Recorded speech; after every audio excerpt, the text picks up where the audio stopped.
Athena invented a double flute called an Aulos. She could play one direction with one hand, the other direction with the other hand. Contrary motion, like Mozart, like the Beatles. It sounded great, but when she played, her cheeks puffed out like Dizzy Gillespie, and there were two goddesses there who were always jealous of her and making fun of her, and they pointed at her and they ridiculed her and said, "Ah, look at your cheeks puffed out, you look like Dizzy Gillespie." Well, Athena didn't know who Dizzy Gillespie was. She was young, that was before her time, but she was really angry. She cursed the Aulos, she cursed the double flute, she threw it off Mount Olympus, and there it was found by MARSYAS the satyr.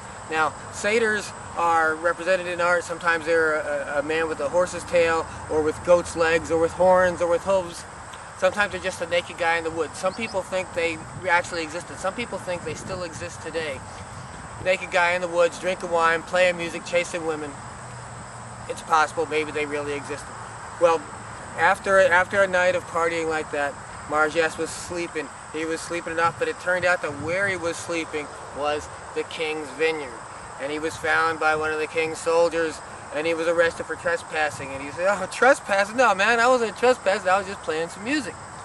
And you gotta tell it to the king. So he takes it before the king. It happened to be the most famous king that ever lived, King Midas. And MARSYAS said to King Midas, "Well, I wasn't trespassing. I was just playing some music, and then I was falling asleep after that. Now I was just sleeping it off, and now I'm playing music. And I got this. See, I can play. Okay, let me just show you." And he starts playing the music on his Aulos, where he's playing one direction on the one flute, the other direction on the other flute. He's got contrary motion. It's like Mozart. It's like the Beatles. It's the people have never heard this before. And he sings a song. "I'm gonna song a song, and you can song along go. But there's bongs and bongos all along the Congo." King Midas is just flabbergasted. He's amazed. I've never seen or heard anything like it. It's fantastic. Oh, the place just falls apart. Everybody loves the music. They think this is great. I've never heard anything like it. And he becomes a big hit, the hit of the kingdom. And at one party, when there's thousands of people around, King Midas says, "You know, this guy MARSYAS, he's even better than Apollo, the god of music." He starts promoting MARSYAS. MARSYAS gets to be a famous musician all over Phrygia, which is in northwestern Turkey. Thousands of people are coming to see him. And one day MARSYAS is giving a concert, and lots of people are there. He sings a song. He plays in the contrary motion. It sounds like Mozart, the Beatles. He looks like Dizzy Gillespie. He says, "I'm gonna song a song, and you can song along go. But there's bongs and bongos all along the Congo." The people burst into uproarious applause. And King Midas says, "You know what? This guy MARSYAS, he is even better than Apollo, the god of music." Well, Apollo's not somebody you should challenge. Apollo's one of the most powerful beings in the universe.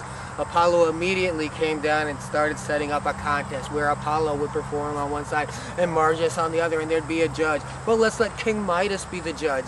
King Midas could be the judge, and also the 9 muses, Apollo's backup singers, and also the local god, Mountain Tmolus. Tmolus, the mountain god, and the 9 muses, of course, they all knew to suck up to Apollo because he's one of the most powerful beings in the universe. But King Midas, he listened to the music. You know, Apollo played his great song, and he was great, played his lyre, and then MARSYAS played his song, the same song. He played with a contrary motion. His cheeks puffed out, looked like Dizzy Gillespie, sounded like the Beatles, sounded like Mozart. He said, "I'm gonna song a song, and you can song along go. But there's bongs and bongos all along the Congo." Well, the muses, the mountain guy, they all said, looks like Apollo has won this. But Midas said, no, I'm giving the prize to MARSYAS, because have you ever heard anything like that? That is just amazing. That guy could play. Now Apollo was pissed off. He said, what are you saying, MARSYAS? No, I played much better. Look, watch this. I can turn the lyre upside down. I can still play just as good. Apollo played the same song, exactly the same as he had played it before. Then he says, "Okay, MARSYAS, now let's see you turn the flutes backwards, and let's see you play them just as good as you played before." Well, MARSYAS tried the flutes. He still puffed up his cheeks, still looked like Dizzy Gillespie, but couldn't get any music to come out of it. So, by Apollo's own judgment, MARSYAS must have lost the contest. Apollo skinned him, made him into a drum. That was the end of him. He turned to Midas. He said, "Ears as stupid as yours belong to an ass." Zap! Turned his ears into ass's ears. Midas hit his ears. He he was really ashamed. He went and hit his ear. He had a special hat made for it called a dunce cap, and he wore the dunce cap so nobody would see his ears. It got to be really popular. Everybody in town, everybody in the whole country started wearing the dunce cap. The king wears it, the royalty wears it. It must be the cool thing to wear. But King Midas's barber knew that he had ass's ears. And every time he got his hair cut, the barber would see his ears. That's a good reason not to get your hair cut.